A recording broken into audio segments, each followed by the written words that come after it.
ముందుగా అమర్నాథ్ రెడ్డి గారు పలమనేరు లేరా? జీరో ఎవరు ఉంది? అదే చెప్తున్నా. అమర్నాథ్ రెడ్డి గారు లే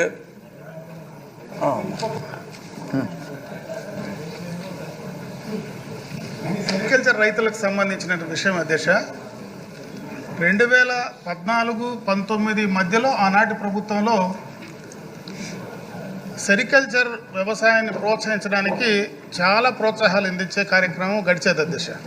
ప్రధానంగా పురుగులు పెంచడానికి షెడ్లు కానీ, కలుపు తీయడానికి యంత్రాలు కానీ, మరి అన్ని రకాలుగా కూడా ఏవైతే మొక్కలు నాటుకోవడానికి కానీ అన్ని రకాలుగా కూడా సబ్సిడీ ఇచ్చేది అధ్యక్ష.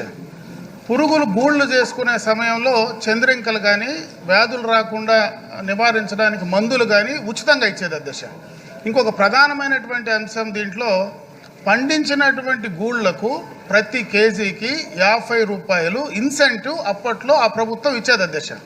అయితే 2019-24లో జరిగినటువంటి ప్రభుత్వంలో ₹1 కూడా ఇన్సెంటివ్ ఇవ్వడం కానీ ఆ సబ్సిడీస్ కొనసాగించడం కానీ జరిగినటువంటి సందర్భం లేదు అధ్యక్ష.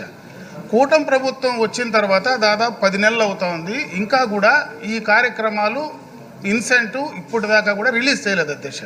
నేను ఆ రైతాంగం తరఫున ప్రభుత్వాన్ని విజ్ఞప్తి చేసేది, గతంలో ఏదైతే సెరికల్చర్ వ్యవసాయాన్ని ప్రోత్సహించడానికి చంద్రబాబు నాయుడు గారు ఆ రోజు ఆ కార్యక్రమాలు చేశాడో ప్రధానంగా ఆ ఇన్సెంటివ్ ఇమీడియట్గా కూడా రిలీజ్ చేయడానికి ప్రభుత్వం చర్యలు తీసుకోవాలని చెప్పి మీ ద్వారా నేను కోరుకుంటున్నాను అధ్యక్ష.